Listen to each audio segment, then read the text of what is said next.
دیکھیں اب آپ سوال کریں تو میرے سے جواب بھی تو سنیں نا. جی جی مجھے یہ بتائیں، سب سے پہلے تو میرا آپ سے یہ سوال ہے، تحریک انصاف 2018 سے لے کے 2022 کے 9 اپریل تک ہم نے حکومت کی، وفاق میں بھی ہم تھے اور صوبے میں بھی ہم تھے، تو ہم نے کیسے کنٹرول کیا اس دہشت گردی کو؟ کیسے دہشت گردی کم ہوگی؟ اور 2025 میں پاکستان کی تاریخ کی سب سے زیادہ دہشت گردی ہوئی ہے، آپ ہزاروں آپریشن کر چکے ہیں، اس کے باوجود دہشت گردی بڑھتی جا رہی ہے.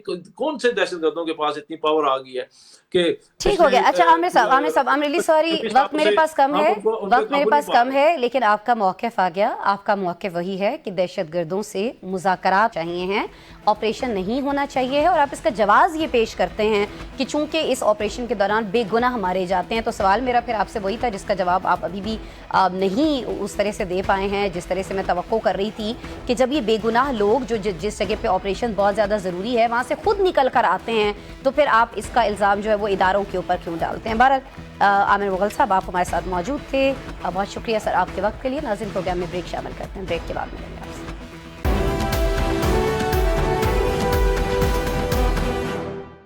Welcome back. ناظرین 2010 میں سیاسی جماعتوں کے اتفاق کی رائے سے منظور ہونے والی 18ویں ترمیم میں ایک بار پھر ترمیم کی باتیں ہو رہی ہیں. صوبائی خود مختاری کی ڈھال سمجھی جانے والی اس ترمیم کو لے کر سیاسی میدان میں ہمیں بہت زیادہ ہلچل مچی دکھائی دیتی ہے. اس ہلچل کے آغاز کی بات کریں تو خواجہ آصف کی جانب سے 5 روز پہلے 20 جنوری کے روز قومی اسمبلی میں 18ویں ترمیم کو ڈھکوسلا قرار دینے سے ہوا تھا، اور اس کے بعد 2 دن کے بعد انفیکٹ وزیر اعظم کے مشیر رانا ثناء اللہ نے کہا تھا کہ 18ویں ترمیم میں مزید بہتری کا راستہ آئین میں موجود ہے. ساتھ ہی ساتھ آپ کو بتائیں کہ یہ بھی کہا گیا کہ 18ویں ترمیم کے بعد اگر سب اچھا ہے تو کیا کراچی کے گل پلازا میں لگنے والی آگ بھی اچھی ہے؟ اس کے جواب میں پیپلز پارٹی کے رہنما سید نوید قمر نے وارننگ دی کہ آگ سے کھیلنا بند کریں. آپ کو معلوم نہیں کہ فیڈرلزم کیا ہے؟ صوبوں کے وسائل مرکز کو دینے سے پاکستان مضبوط نہیں ہوگا. حکومت کی اتحادی اور پیپلز پارٹی کی سیاسی حریف ایم کیو ایم اس حوالے سے مسلسل بیانیاں بنائے ہوئے ہے. وفاقی وزیر صحت مصطفیٰ کمال کہتے ہیں کہ 18ویں آئینی ترمیم نے صوبوں کو اتنا طاقتور کر دیا ہے کہ وہ اس طاقت کی مستی میں کسی کی بات تک سننے کو تیار نہیں ہیں. لیکن ناظرین یہاں سوال یہ ہے کہ کیا اس بیانیے کے پیچھے سندھ حکومت کی کارکردگی یا پھر ایم کیو ایم ہے، یا سبب کچھ اور بھی ہو سکتا ہے یا ہے؟ اس ترمیم کے تازہ ناقدین کا کہنا ہے کہ اس ترمیم نے وفاق کو مالی طور پر مفلوج کر دیا ہے. وسائل کی تقسیم کا موجودہ جو فارمولا ہے یا NFC ایوارڈ وفاقی حکومت کے ہاتھ پاؤں باندھ دیتا ہے. دفاعی اخراجات ہوں اور ملکی قرضوں کی ادائیگی کے لیے مرکز کو ہمیشہ خسارے کا سامنا کرنا پڑتا ہے. جب تک صوبے وفاقی اخراجات میں اپنا حصہ نہیں ڈالتے ملکی معیشت کا استحکام ممکن نہیں ہے. اس سارے معاملے پر پیپلز پارٹی کا جو موقف ہے وہ یہ ہے کہ وفاق اپنی معاشی نااہلی کا جو ملبہ ہے وہ آئین پر گرانے کے بجائے اپنے ٹیکس نیٹ کو بہتر کرے. اس بجٹ کے چھیڑنے سے پہلے ناظرین رواں ماہ 11 جنوری کو حکومت کی اتحادی جماعت استحکام پاکستان پارٹی کے سربراہ اور وفاقی وزیر عبدالعلیم خان اپنی پارٹی کی کنونشن میں نئے صوبے بنانے کے لیے تحریک شروع کرنے کا عندیہ بھی دے چکے ہیں. نئے صوبے اور 18ویں ترمیم میں ترمیم کے مطالبے کی ٹائمنگ اتفاق سے قریب ہی ہے. سوال یہ ہے کہ کیا یہ قربت جو ہے یہ اتفاقیہ ہے یا آئی پی پی 18ویں ترمیم کے معاملے میں ایم کیو ایم کے ساتھ ہے؟ سب سے اہم یہ کہ موجودہ سیاسی عدم استحکام اس قسم کی بحث کا بوجھ اٹھا سکتا ہے. ان سارے سوالوں کے جواب جاننے کے لیے ہمارے ساتھ اسٹوڈیوز میں موجود ہیں. ہم نے مدعو کیا ہے، دعوت دی ہے پی پی کے رہنما خرم روقی صاحب کو. خرم صاحب بہت شکریہ آپ جوائن کر رہے ہیں. خرم صاحب ہم یقیناً 18ویں ترمیم کے حوالے سے بات کر رہے ہوں گے، لیکن پہلے میں چاہوں گی کہ جو وزیر اعلیٰ کے پی نے اپنے قتل کی سازش کا ایک انکشاف کیا ہے، اس پر ضرور آپ اپنی رائے کا اظہار کیجیے. آپ کو نہیں لگتا کہ اس پر تو وفاق کو بہت ہی ہائی پروفائل انکوائری کا حکم دے دینا چاہیے فوراً سے؟ انٹرسٹنگ چیز یہ ہے کہ اس کے پاس اپنی ایک پورا سسٹم ہے ایجنسیز کا. سوال اب آ گیا تو میں لے جاتا ہوں ارشد شریف شہید کی طرف. اسی کے اس وقت اس پارٹی نے ایک فیک رپورٹ نکالی پی ٹی آئی نے، اور انہوں نے اس کو کہا کہ اس کی جان کو تھریٹ ہے.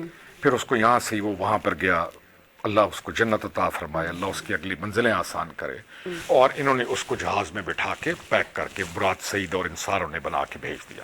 آپ کو یاد ہوگا اس وقت بھی ایک بات چلی کہ انہوں نے ایک فیک رپورٹ جنریٹ کی تھی اس کے وزیر اعلیٰ دفتر سے جب محمود خان اس کا چیف منسٹر تھا، اور وہ فیک رپورٹ انہوں نے جنریٹ کی اور اس کو جا کے انہوں نے ڈرایا کہ تیری جان کو خطرہ ہے، یہاں سے چلے جائیں، ٹھیک ہے آپ یہاں سے چلے گئے، اور اس کو یہاں سے نکال کے انہوں نے بہرحال جو کیا. تو اب اس سے یہ چیف منسٹر آف پروونس ہے، وہ صرف یہ اس کی اپنی ذمہ داری نہیں ہے جان. چیف منسٹر آف پروونس جتنی فیڈرل ایجنسیز ہیں وہ ساری اس کی جان کے لیے پروٹیکشن کے لیے وہ ریڈی ہیں. اب اس سے یہ پوچھا جائے پہلا اور صاف ستھرا سوال کہ تمہارے پاس یہ تمہیں رپورٹ کس نے دیا؟ کیا کوئی انٹیلیجنس ایجنسیز کی رپورٹ ہے؟ کیونکہ سسٹم ایسا ہے کہ مشترکہ ہیں چیزیں، ساری ایجنسیز کٹھی ہو کے اس طرح کی رپورٹس انیشیٹ کرتی ہیں، اس طرح کا ایک رپورٹ، یہ ایک پورا سسٹم ہے، ایک بڑا منظم سسٹم ہے اس ملک کا۔ میرے خلاف جب اس الیکشن میں 2018 میں مجھے اس وقت پتہ چلا کہ جب یہاں پہ منسٹری آف انٹیریئر نے ایک تھریٹ الرٹ جاری کیا کہ اس کی جان کو خطرہ ہے اور ٹی ٹی پی کی طرف سے ایک تھریٹ الرٹ، تو ایک پروسیجر ہے پورا، وہ جاری ہوتا ہے، پھر گورنمنٹس کو جاتا ہے۔ اس نوجوان سے یہ پوچھیں کہ تو چیف منسٹر آف پروونس ہے، تو یہ بتا تجھے یہ بات کہی کس نے؟ کیونکہ ان کے پاس ثبوت بھی ہیں۔ میں وہی کہہ رہا ہوں نا، دے نا ثبوت دینے چاہیے، اس کو کہنا چاہیے کہ دے ثبوت اس کے پاس، کیونکہ یہ کوئی ثبوت میں اسما کے پاس آئے اور میں نے کوئی بات کی اور میں چلا گئی ہوں، یہ ثبوت ہے؟ پورا ایک مضبوط انٹیلیجنس نیٹ ورک ہے۔ ارے چلیں، اگر وہ ثبوت نہیں دے پاتے، جیسے بہت ساری باتیں ہوتی ہیں پی ٹی آئی کی طرف سے، خاص طور پر شفیع جان صاحب بھی بہت ساری ایسی باتیں کہہ چکے ہیں جن کے پاس جواب نہیں تھے اور یہ پورے میڈیا نے دیکھا۔ اگر اتنے بڑے الزام کے بعد اب وہ جواب نہیں دے پاتے ہیں تو پھر کیا ہونا چاہیے؟ کچھ بھی نہیں ہونا، یہ ان کا کام ہی الزام لگانا ہے۔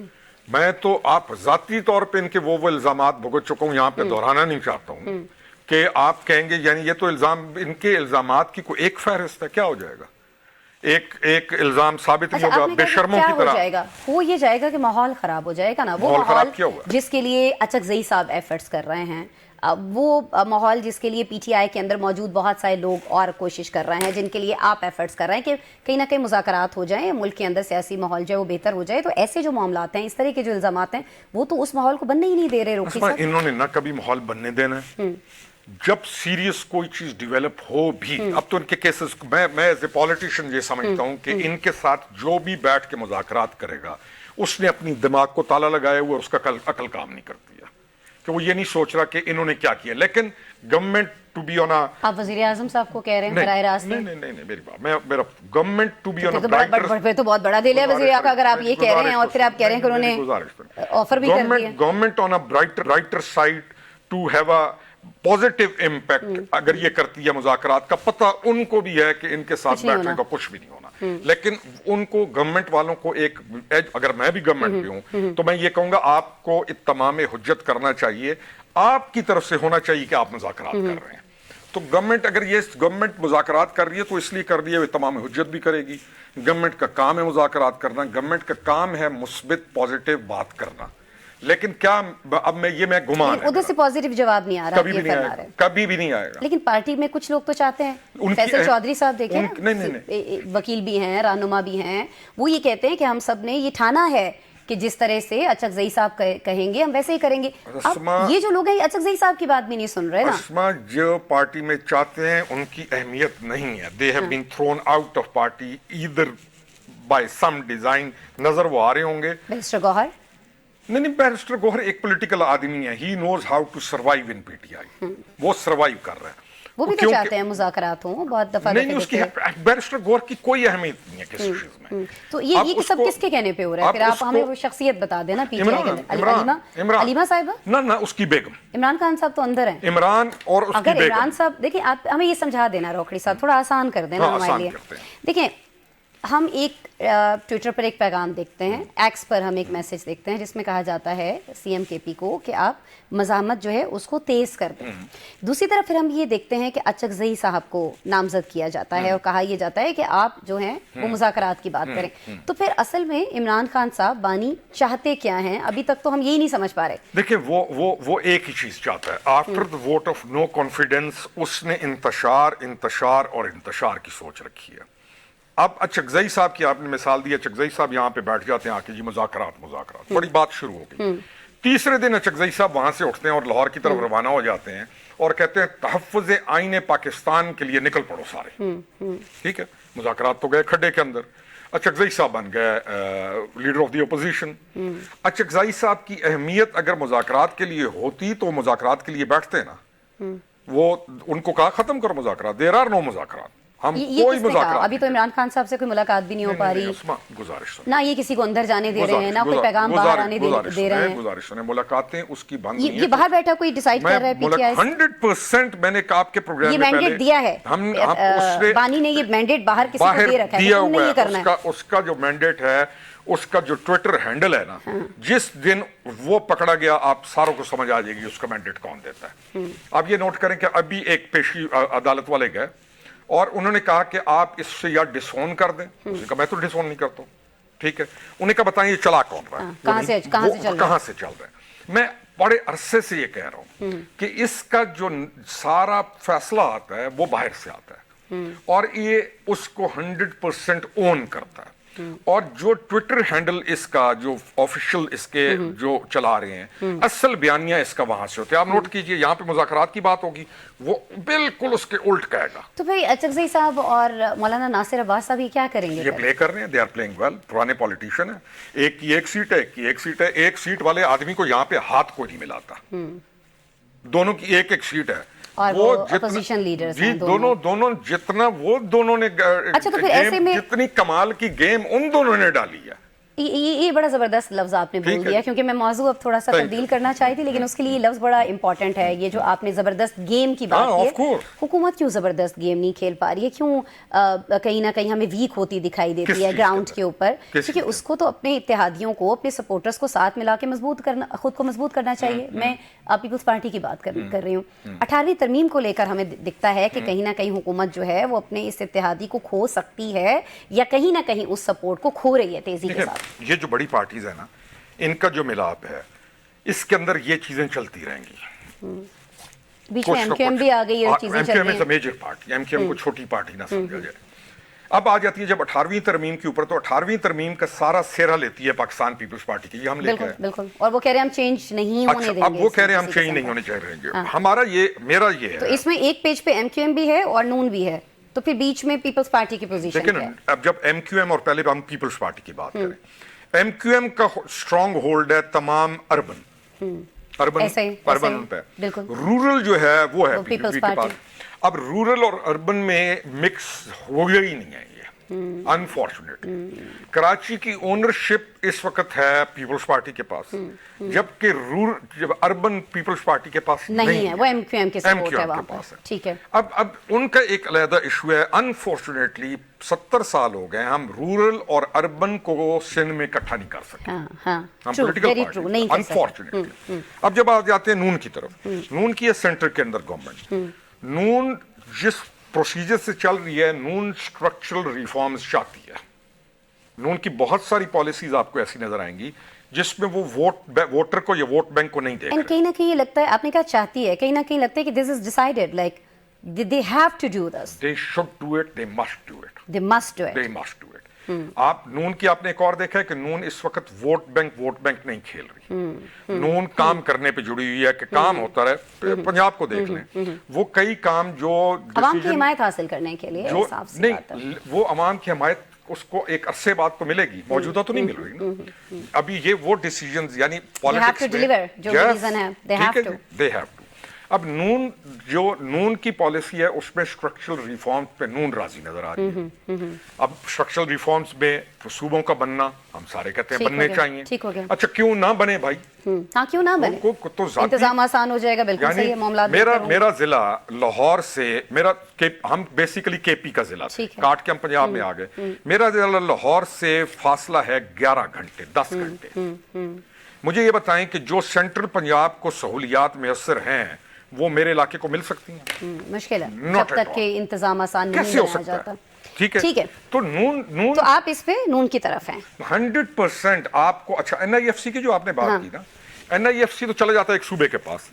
لوکل گورنمنٹ سسٹم ہے نہیں, جو بنیادی چیز ہے لوکل گورنمنٹ سسٹم نہیں ہے. آپ نے لوکل گورنمنٹ سسٹم ہی ڈیولپ نہیں کیا, strong central local government system نہیں ہے. این آئی ایف سی سارا آپ لے رہے ہیں, لوگوں کو کیا مل رہا ہے؟ لوگوں کو کیا کچھ بھی نہیں مل رہا. تو آپ کو لگتا ہے کہ بس وقت میرے پاس چونکہ ختم ہو گیا رکری صاحب, I'm really sorry, ہاں یا نہ میں یہ ہو پائے گا, ترمیم ہو پائے گی, اتفاق رائے سے ہو پائے گی, پیپلز پارٹی مان جائے گی؟ میں کہتا ہوں کہ جو نہ مانے نا اس سے منواؤ.